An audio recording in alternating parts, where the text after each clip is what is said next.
네, 우리 사랑하는 꽃청 새내기 여러분 안녕하세요. 네, 오늘은 우리 5-2과 성경의 주인공은 이라는 과 할 차례죠. 우리 기도하고 시작하도록 하겠습니다. 하나님 감사합니다.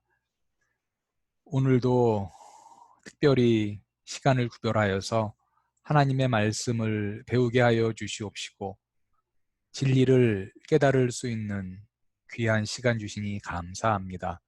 성령께서 저희들의 마음을 주장하여 주시고 오늘의 배움 가운데 진리를 깨달아 아는 기쁨을 우리들에게 허락하여 주시옵소서. 예수님의 이름으로 기도합니다. 아멘. 자, 우리 2과 성경의 주인공은 이라는 부분 들어가는 글을 한번 읽어보죠. 예수님은 성경의 중심 인물이자 주인공이십니다. 예, 정답을 얘기하고 있네요. 그죠? 예수님이 성경의 주인공이다. 구약 성경은 그분이 유대인의 메시아요, 세상의 구세주로 탄생하실 것임을 예언합니다. 300회 이상의 예수 그리스도의 오심에 대한 아주 상세한 예언이 구약에 소개됩니다. 그리스도는 메시아의 탄생과 생애, 죽음과 부활에 관한 구약의 예언을 신약의 말씀을 통하여 모두 성취하셨습니다. 예수께서는 구약에 나타난 예언의 말씀들을 성취하셨는데 그것이 이제 신약 성경에 다 기록이 되어 있다라는 이제 말씀이죠. 자, 그럼 먼저 구약 성경에 그리스도에 대한 예언이 기록되어 있다라는 것에 대해서 예수님이 어떻게 증언하셨는가, 그 말씀을 살펴보도록 하겠습니다. 1-1번 문제를 보시죠. 예수 그리스도는 성경에 대하여 어떻게 말씀하셨습니까? 요한복음 5장 39절에 보니까 너희가 성경에서 영생을 얻는 줄 생각하고 성경을 연구하거니와 이 성경이 곧 내게 대하여 증언하는 것이니라. 여기서 말하는 성경은 뭘까요? 예수님 당시에는 여러분 생각해 보세요. 마태복음, 마가복음, 누가복음, 요한복음 이러한 것들이 있었을까요? 다른 신약의 책들이 있었을까요? 없었죠. 그렇죠? 예수님 당시의 성경이라고 하는 것은 지금의 구약 성경입니다. 예수님은 지금 구약 성경에 대해서 뭐라고 지금 말씀하시냐면은 이렇게 얘기하죠. 이 성경이 곧 내게 대하여 증언하는 것이라. 예수님은 성경에 대해서 이 책 바로 나에 대해서 증언하는 책이다 이렇게 말씀하셨습니다. 2번 다음 구절을 읽고 답하세요. 예수님은 구약 성경의 어느 부분이 자신에 관해 기록하고 있다고 말씀하고 있습니까? 구약 성경의 어떤 부분에서 나에 대해서 얘기하고 있는가? 예수님이 이렇게 말씀하신 적이 있습니다. 누가복음 24장 44절에 보니까 또 이르시되 내가 너희와 함께 있을 때에 너희에게 말한 바 곧 모세의 율법과 선지자의 글과 시편에 나를 가리켜 기록된 모든 것이 이루어져야 하리라 한 말이 이것이라 하시고, 여기 보니까 모세의 율법과 선지자의 글과 시편에 나를 가리켜 기록한 모든 것. 그래서 모세 율법에도 예수님에 대해서 기록이 되어 있고 선지자의 글에도 예수님에 대해서 기록이 되어 있고 또 시편에도 예수님에 대해서 기록이 되어 있다 이렇게 말씀하고 있습니다. 모세의 율법이라는 것은 우리가 일반적으로 5경을 얘기하죠. 창세기, 출애굽기, 레위기, 민수기, 신명기. 그리고 선지자의 글, 여러 이제 선지자들의 글이 많죠, 그죠? 우리가 아는 뭐 이사야, 에레미야, 뭐 에스겔 여러 선지자들이 있습니다. 그리고 이제 시편 우리가 잘 알죠. 이런 데에 예수님에 대해서 기록이 되어 있다. 그런데 사실 이제 예수님이 사시던 당시에 모세의 율법, 선지자의 글, 시편 이것은 구약 성경 전체를 일컫는 또 이제 명칭으로도 이렇게 사용이 되었습니다. 그래서 물론 우리가 이제 5권의 모세의 율법 그리고 선지자의 글들, 시편 여기에 이제 예수님에 대해서 기록이 되어 있다 이렇게 당연히 볼 수 있고요. 그리고 또 한편으로는 이 구약 성경 전체에 대해서 구약 성경 전체에 예수님이 이제 기록이 되어 있다. 이렇게 우리가 볼 수 있습니다. 2번, 아래 구절에 의하면 예수께서 구약 성경을 통해 우리가 깨닫기 원하시는 것은 무엇인가? 누가복음 24장 26절입니다. 그리스도가 이런 고난을 받고 자기의 영광에 들어가야 할 것이 아니냐 하시고, 이 말씀은요, 엠마오로 가는 두 제자에게 예수님이 하신 말씀인데요. 우리 이 말씀을 좀 더 잘 이해하기 위해서 성경을 한번 찾아보죠. 누가복음 24장 25절을 좀 가보겠습니다.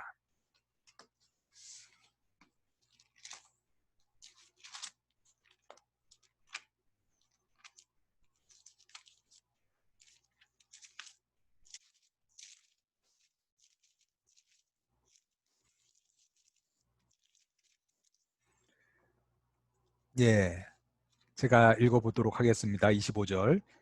예수님께서 하신 말씀입니다. 이르시되 미련하고 선지자들이 말한 모든 것을 마음에 더디 믿는 자들이여, 그리스도가 이런 고난을 받고 자기의 영광에 들어가야 할 것이 아니냐 하시고, 이미 구약의 선지자들을 통해서 다 말씀하셨다라는 거죠. 왜 이런 것을 믿지 못하느냐?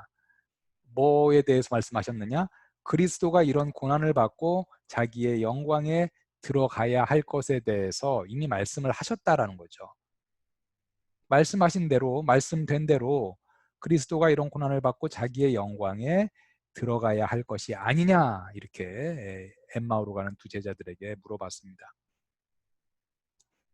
27절까지 보죠. 이에 모세와 모든 선지자의 글로 시작하여 모든 성경에 쓴 바 자기에 관한 것을 자세히 설명하시니라. 그래서 엠마오로 가는 두 제자에게 예수께서 예수님에 대하여 오실 그리스도 메시아에 대해서 예언된 구약의 말씀들을 설명했습니다. 그래서 문제에 대한 답을 보면, 예수께서 구약 성경을 통해 우리가 깨닫기 원하시는 것은 무엇인가?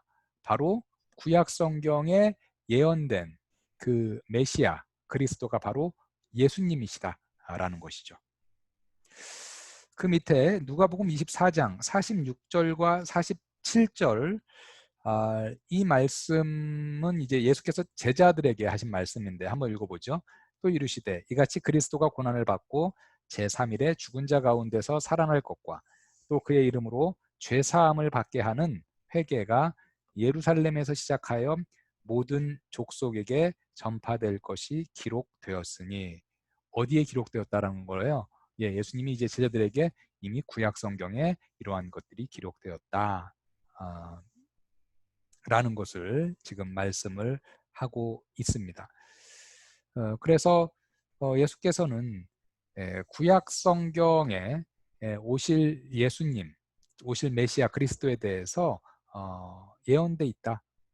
구약 성경에 예언돼 있는 메시아는 바로 예수님이다라는 것을 우리가 깨닫기 원하셨습니다.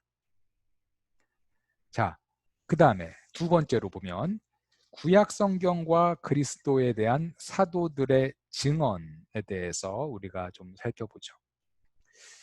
사도들은 뭡니까? 누굽니까? 예수님의 제자들이었던 그 12명, 여기에 이제 물론 뭐 가룟 유다는 빠지고요.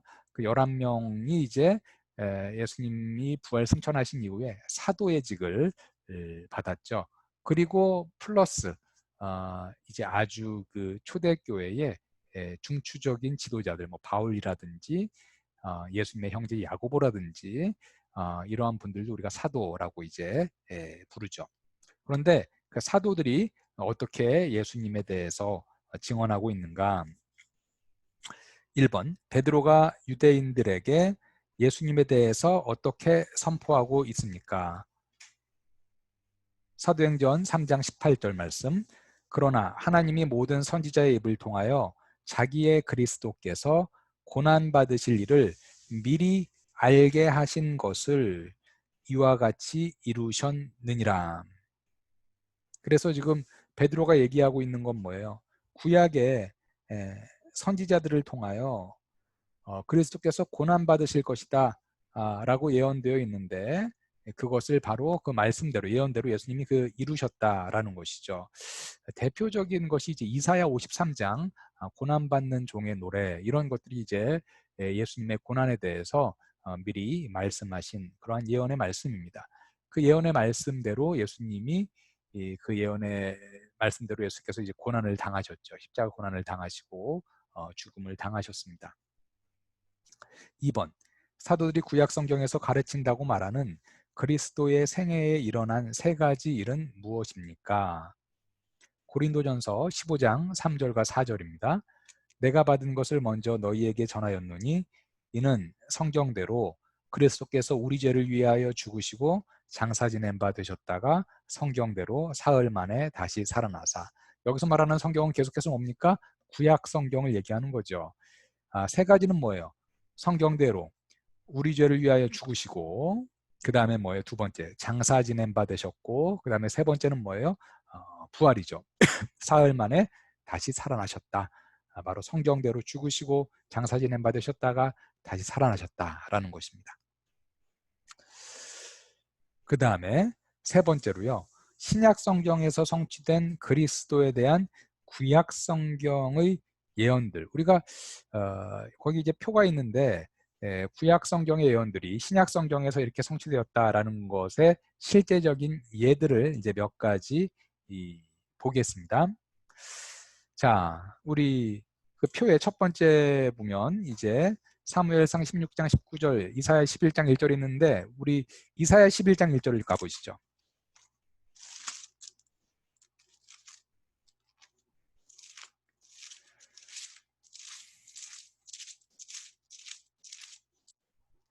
네, 여기에 보면 이새의 줄기에서 한 싹이 나며 그 뿌리에서 한 가지가 나서 결실할 것이요. 이 이사야 11장 1절부터의 말씀, 이제 오실 메시아에 대한 예언의 말씀이죠. 근데 여기 보니까 이새의 줄기. 자, 육신적으로 보면 예수님은 누구의 후손이에요? 다윗의 후손인데 다윗의 아버지, 육신의 아버지가 누구예요? 이새죠. 그래서 이새의 줄기에서 한 싹이 난다. 바로 오실 메시아는 누구의 후손이냐? 이새의 후손이다. 지금 여기서 얘기를 하고 있습니다. 이 말씀대로 바로 이새의 아들 다윗의 그 혈통에서 예수 그리스도가 이제 나셨죠. 그 요셉은 결국 이제 예수님의 육신의 아버지 요셉은 다윗의 먼 후손이 되는 거죠. 당연히 이새의 먼 후손이 됩니다. 창세기 3장 15절 한번 가볼까요? 창세기 3장 15절. 창세기와 같이 이렇게 아주 이른 시기에 관하여 기록된 책에게 예수님에 대해서 예언되어 있을까? 15절을 보시면 내가 너로 여자와 원수가 되게 하고 내 후손도 여자의 후손과 원수가 되게 하리니 여자의 후손은 내 머리를 상하게 할 것이요 너는 그의 발꿈치를 상하게 할 것이니라. 자, 이 말은 무슨 말이냐면 지금 하나님이 이 뱀에게 한 말인데요. 여기에 보니까 내가 너로 여자와 원수가 되게 하고 내 후손도 여자의 후손과 원수가 되게 하리니 이 뱀, 사탄이죠. 그리고 여자의 후손이 바로 뭐냐? 오실 그리스도, 메시아를 지금 말하고 있습니다. 여자의 후손은 내 머리를 상하게 할 것이요 너는 그의 발꿈치를 상하게 할 것이니라. 여자의 후손이 내 머리를 상하게 한다. 즉 뱀, 사탄의 머리를 상하게 한다. 너는 그의 발꿈치를 상하게 한다. 사탄이, 뱀이 여자의 후손의 발꿈치를 상하게 한다. 이것은 일반적으로 사탄이 예수님, 메시아의 발꿈치를 상하게 했다. 십자가에 못 박아서 죽게 했죠. 그렇죠? 그렇지만 그것이 사탄의 궁극적인 승리가 아니죠. 발꿈치를 상한 정도밖에 안 되는 것입니다. 예수님은 부활하심으로 사탄을 물리친 거죠. 그죠? 사탄의 세력에게 승리한 거죠. 그래서 그 예수님의 승리를 어떻게 얘기했어요? 여자의 후손은 내 머리를 상하게 한다. 여러분들 머리를 상하는 것과 발꿈치를 상하는 것 어느 것이 훨씬 더 큰 상함이에요? 머리를 상하는 것이 큰 상함이죠. 그러니까 예수님은 비록 발꿈치를 상했다, 십자가에 달려 돌아가시는 그런 이제 상함을 입었다. 그렇지만 궁극적으로 예수께서 예, 에, 그 사탄의 권세를 다 물리치시고 승리하셨죠. 그것을 이제 머리를 상하게 하였다라는 것으로 예언이 되어 있습니다. 그것이 이제 갈라디아서 4장 4절을 볼까요? 여기 이제 어떻게 말씀이 되어 있는지 봅시다.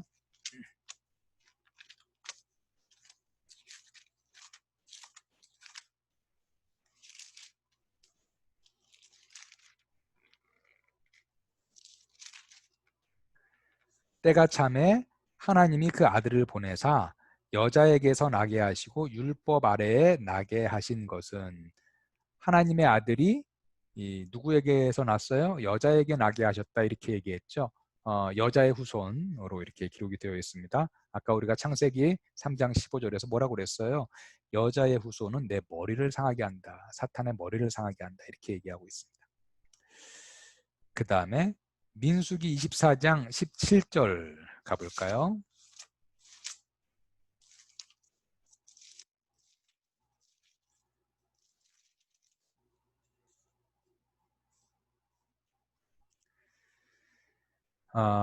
발람이라는 사람이 이제 말을 한 것이죠. 예언한 것이죠. 내가 그를 보아도 이때의 일이 아니며 내가 그를 바라보아도 가까운 일이 아니로다. 한 별이 야곱에게서 나오며 한 규가 이스라엘에게서 일어나서 모압을 이쪽에서 저쪽까지 쳐서 무찌르고 또 셋의 자식들을 다 멸하리로다. 여기 보면 한 별이 야곱에서 나온다. 이 야곱은 뭐예요? 예, 이스라엘이죠. 야곱의 이름이 이제 이스라엘로 바뀌잖아요, 후에. 한 별이 이스라엘에게서 나오며 한 규, 이 규는 뭐예요? 지팡인데 통치를 상징합니다. 왕권을 상징하죠. 한 규가 이스라엘에게서 일어나서 모압을 이쪽에서부터 저쪽에서까지 쳐서 무찌른다, 뭐 이런 말이 있습니다.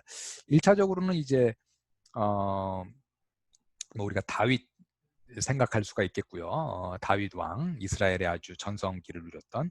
그리고 이제 궁극적으로는 야곱에게서 한 별이 나온다.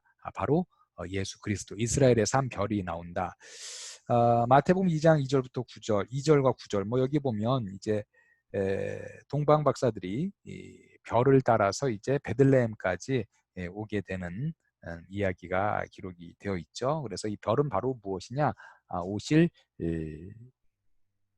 그리스도, 예수 그리스도를 말하는 거였고, 이제 신약 시대에 바로 그 별이 이제 별을 따라서 쭉 왔던 그 동방 박사들이 이제 아기 예수님을 만나게 됩니다. 그 다음에요, 이사야 9장 6절 가보시죠. 오늘은 좀 성경 구절이 많네요. 이사야 9장 6절.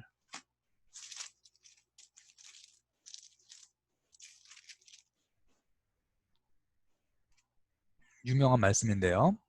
이는 한 아기가 우리에게 낳고 한 아들을 우리에게 주신 바 되었는데 그의 어깨에는 정사를 메었고 그의 이름은 기묘자라 모사라 전능하신 하나님이라 영존하시는 아버지라 평강의 왕이라 할 것임이니라. 자, 이사야 9장 6절도요 유명한 메시아 예언입니다. 여기에 보니까 그의 어깨에는 정사를 메었고 그의 이름은 기묘자라 모사라 전능하신 하나님이라. 중요한 부분, 전능하신 하나님이라 이렇게 얘기를 하고 있어요. 그래서 오실 메시아는 전능하신 하나님이라 이렇게 얘기를 하고 있는 것이죠. 그래서 사실 우리가 고백하듯이 예수 그리스도, 이 땅에 오신 우리 메시아 예수 그리스도는 사실은 하나님이시죠. 하나님이 육신을 입고 이 땅에 내려오신 것이죠. 그래서 여기서도 이제 예수님에 대해서 예언하는데 전능하신 하나님이라 이렇게 예언을 하고 있습니다. 이사야 40장 3절을 갈까요? 이사야 40장 3절. 외치는 자의 소리여 이르되 너희는 광야에서 여호와의 길을 예비하라. 사막에서 우리 하나님의 대로를 평탄케 하라. 광야에서 여호와의 길을 예비하라. 사막에서 우리 하나님의 대로를 평탄케 하라. 광야에서 여호와의 길을 예비하라. 광야에서 여호와의 길. 예수 그리스도가 오기 전에 광야에서 주님 오신 길을 예비한 자가 바로 세례 요한이죠. 그죠? 이 예언의 말씀대로 세례 요한이 이제 광야에서 예수님의 오심을 준비했죠. 그 다음에 거기 이제 신약 말씀에 미라고 써 있는데 마겠죠. 잘못 프린트가 된 거겠죠. 마태복음 3장 1절부터 3절을 얘기하는 것 같습니다. 한번 가볼까요? 마태복음 3장, 미가 아니라 마입니다. 3장 1절 보면 그때 세례 요한이 이르러 유다 광야에서 전파하여 말하되 회개하라 천국이 가까이 왔느니라 하였으니 그는 선지자 이사야를 통하여 말씀하신 자라 일렀으되. 이렇게 쭉 이어가죠. 광야에 외치는 자의 소리가 있어 이르되 너희는 주의 길을 준비하라. 그가 오실 길을 곧게 하라. 그 다음에 세 개 더 남았네요. 스가랴 9장 9절 가보죠. 구약성경 스가랴 9장 9절.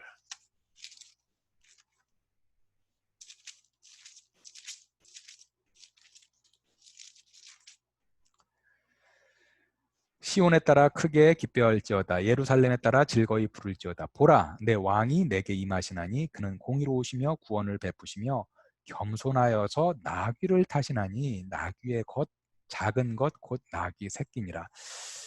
여기에 보니까 왕이 임하시는데 공의롭고 구원을 베푸시는 그 왕인데, 보통 왕은 뭐를 타나요? 아주 준마, 좋은 말을 타고 뭐 입성하시거나 그렇게 하잖아요. 그죠?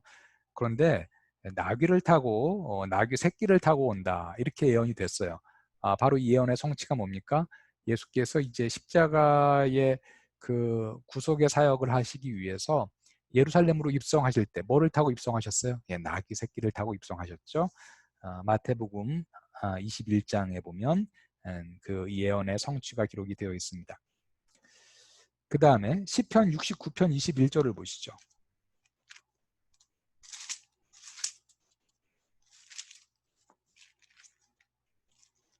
시편 69편 21절.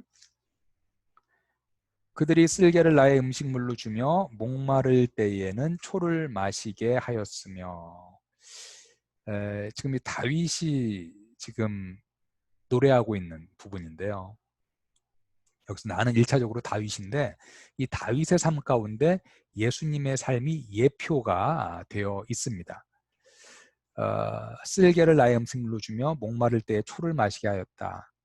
그런데 이제 예수께서 십자가에 달려 돌아가셨을 때 쓸개탄 포도주를 이제 사람들이 주었잖아요. 그죠? 이게 십자가에 달려 죽는 사람들 어떤 마취의 효과도 있다고 해요. 그래서 이제 이런 것을 주었는데 바로 이제 다윗의 삶 가운데 예표된 것이 예수님의 십자가 죽음에서 성취가 되었다라는 것입니다. 그 다음에 박스 안에 있는 마지막 말씀 시편 34편 20절.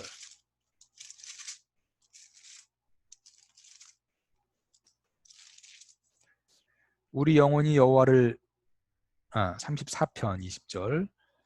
그의 모든 뼈를 보호하시며 그 중에서 하나도 꺾지 아니하도다. 19절부터 좀 보면은요. 의인은 고난이 많으나 여호와께서 그의 모든 고난에서 건지시는도다. 그의 모든 뼈를 보호하시며 그 중에서 하나도 꺾이지 아니하도다. 그래서 의인의 뼈가 꺾이지 아니한다라고 지금 기록이 되어 있는데요. 여러분 기억나세요? 예수님께서 십자가에 달려 돌아가셨을 때 로마의 군인들이 십자가에서 예수님을 내리고 나서 다 이제 보통 시체들을 뭐 뼈를 다 이제 꺾어 버리는데 예수님은 완전히 죽으신 것을 확인하시고 다리를 꺾지 않으셨죠. 바로 이 시편에 기록된 예언의 성취입니다. 그래서 우리가 지금 쭉 하나, 둘, 셋, 넷, 다섯, 여섯, 일곱, 여덟 예로서 8개의 그 구약의 예언이 신약에서 이렇게 성취되었다. 그리스도에 대한 예언이 이렇게 성취되었다라는 것을 예를 들면서 함께 살펴보았습니다. 2번 문제를 보면 구약 성경의 예언과 신약 성경의 성취를 보면서 당신은 무엇을 느끼셨나요? 여러분들 이렇게 구체적으로 말씀을 쭉 살펴보면서 구약과 신약 예언의 성취가 이렇게 된 것을 살펴본 적이 많지 않으시죠? 어떤 것을 느끼셨나요? 네, 하나님의 말씀은 정확하구나. 하나님의 예언의 말씀은 분명히 성취가 되는구나 라는 것을 우리가 생각할 수 있습니다. 그 다음에 4번 신약 성경의 중심 인물 그리스도. 우리가 보통 이제 구약을 그리스도에 대한 예언, 오실 그리스도에 대한 책, 신약은 오신 그리스도에 대한 책 이렇게 얘기를 하죠. 신약 성경의 중심 인물 당연히 예수 그리스도입니다. 문제 볼까요? 1번 예수님의 제자들은 예수님을 어떤 방법으로 알았습니까? 요한일서 1장 1절에 보니까 태초부터 있는 생명의 말씀에 관하여는 이 생명의 말씀이 바로 예수님이죠. 그죠? 우리가 들은 바요, 눈으로 본 바요, 자세히 보고 우리의 손으로 만진 바라. 요한일서의 저자는 뭐예요? 누구예요? 요한이잖아요. 그죠? 예수님의 제자. 그러니까 어떻게 직접 눈으로 보았다. 자세히 보았고 직접 우리가 들었다. 예수님에 대하여 들었고 또 이제 예수님께 또 직접 듣기도 하였죠. 그렇죠? 그리고 우리의 손으로 만진 바라. 직접 경험하였다라는 거죠. 그래서 예수님의 제자들은 예수님의 지근에 있던 제자들은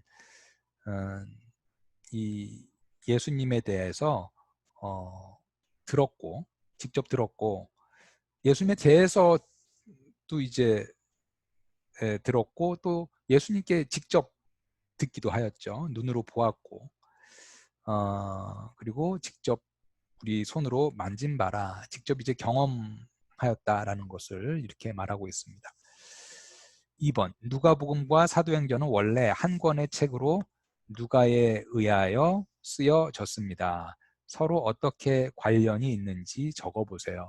여러분들 이거 아셨어요? 복음서 중에 누가복음이라는 것과 사도행전은 누가라는 그 동일한 저자에 의해서 쓰여진 책이죠. 누가복음 1장 1절부터 4절 이렇게 시작하고 있습니다.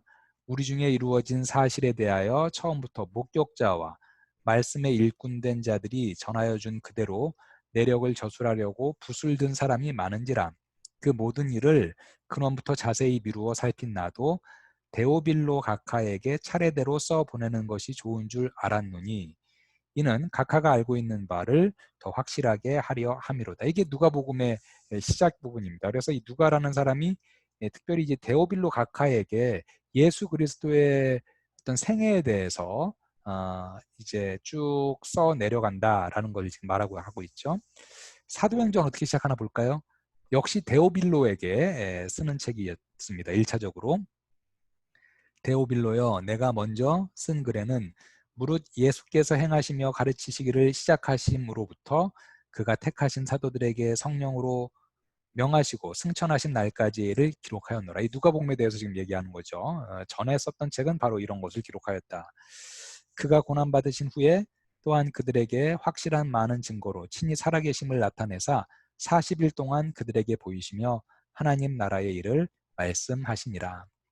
사도와 함께 모이사 그들에게 분부하여 이르시되 예루살렘을 떠나지 말고 내게서 들은 바 아버지께서 약속하신 것을 기다리라. 성령을 말하는 거죠. 그죠? 요한은 물로 세례를 베풀었으나 너희는 몇 날이 못되어 성령으로 세례를 받으리라 하셨느니라. 그래서 사도행전의 이제 시작 사도들 너희는 예루살렘을 떠나지 말고 이제 예수님 이제 그 승천하신 이후에도 예루살렘에 계속 머물러서 성령을 받으라 라고 지금 말을 하고 있죠. 그리고 이 성령을 받은 사도들이 쭉 이제 복음을 전하는 것을 기록한 것이 이제 사도행전입니다. 그 밑에 읽어보면요. 누가복음은 예수님이 이 세상에서 가르치시고 우리를 위하여 죽고 부활하신 것을 기록하였고, 예수님의 생애, 예수님의 어떤 사역에 대해서. 사도행전은 뭡니까? 사도들을 중심으로 예수님을 전하는 과정을 기록하고 있는 책이다 라는 것입니다.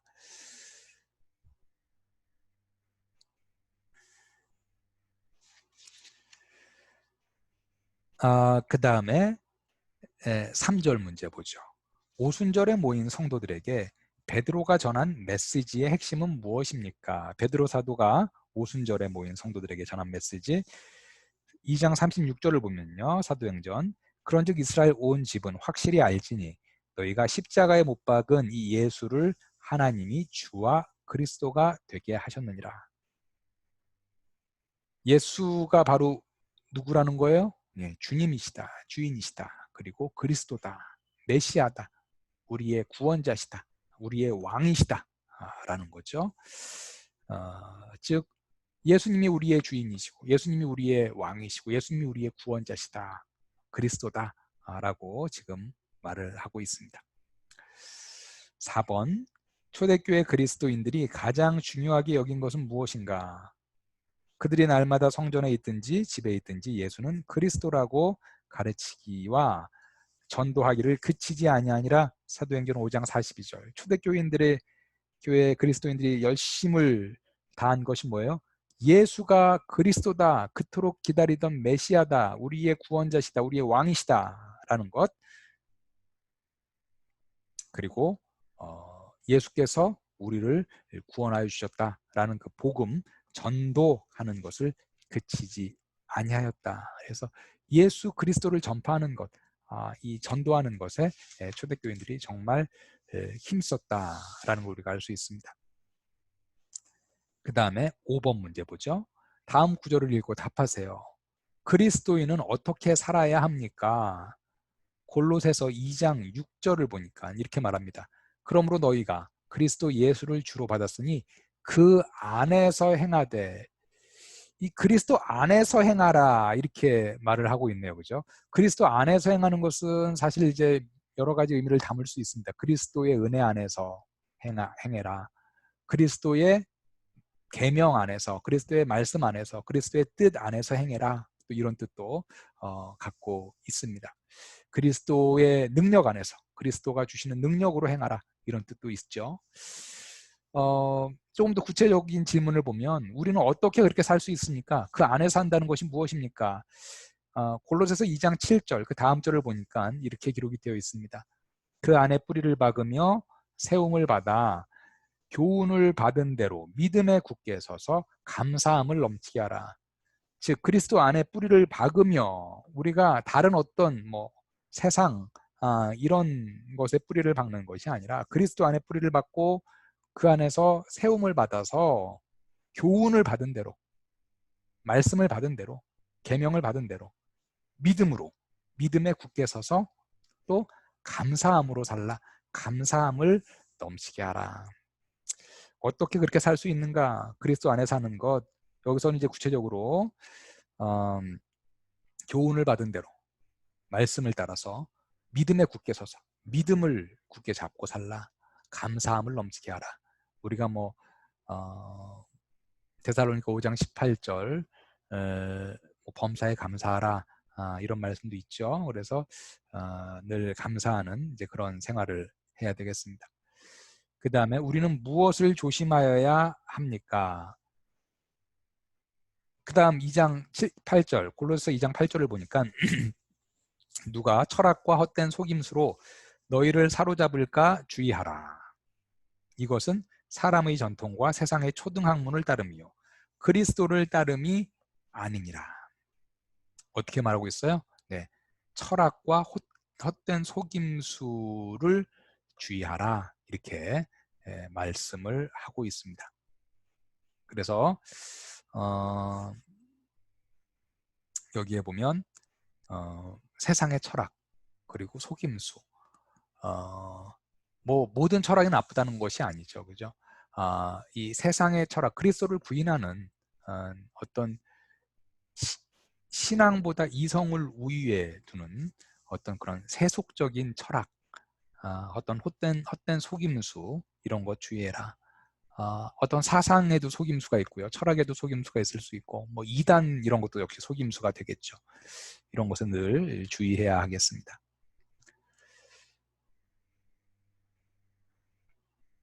그리스도인은 어떻게 살아야 될까? 예, 어떤 구체적인 어떤 예시죠. 우리 늘 이단도 많고 여러 가지 철학, 사조, 세상의 어떤 세상 학문 이런 것에 있는 속임수를 이제 주의하고 조심해야 합니다. 6번 요한계시록은 누구에 대한 계시록입니까? 여러분들 이 요한계시록 신약 성경의 이제 맨 마지막 책이잖아요. 요한계시록은 누구에 대한 계시록인가? 요한계시록은 사실은 이제 마지막 때에 대한 기록이잖아요. 예언의 책인데 마지막 때에 다시 오실 예수 그리스도에 대한 그런 이제 계시의 책이죠. 다시 오실 예수님에 대한 책입니다. 그 다음에 7번 계시록 1장 16절과 18절에 의하면 예수님은 어떤 분이십니까? 제가 읽어보죠. 그의 오른손에 7별이 있고 그의 입에서 좌우에 날선 검이 나오고 그 얼굴은 해가 힘있게 비치는 것 같더라. 내가 볼 때에 그의 발 앞에 엎드러져 죽은 자 같이 되매 그가 오른손을 내게 얹고 이르시되 두려워하지 말라 나는 처음이요 마지막이니 곧 살아있는 자라. 내가 전에 죽었었노라 볼지어다 이제 세세토록 살아있어 사망과 음부의 권세 음부의 열쇠를 가졌노니. 여기에 보면 지금 예수께서 이렇게 말씀하십니다. 중간쯤 보면 나는 처음이요 마지막이니 곧 살아있는 자라. 우리가 보통 알파 오메가다 이런 말씀 하는데요. 그래서 예수님이 처음과 마지막이다. 이건 뭐예요? 예수님 영원하신 분이다라는 거죠. 살아있는 분이다. 영원히 살아계신 분이다. 그리고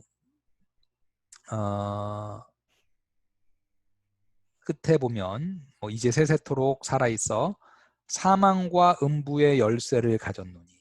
사망과 음부의 열쇠를 가졌다라는 것은 예수님이 이제 심판자로서의 역할을 하시는 분이시다. 심판자이시다. 라는 것을 우리에게 말하고 있습니다. 처음과 마지막 되신 분, 영원히 살아계신 분, 심판자가 되시는 분이라고 이 말씀에서 예수님을 지금 말하고 있습니다. 네, 그래서 오늘은 우리가 성경의 주인공이 누구인가에 대해서 살펴보았어요. 예수님이죠.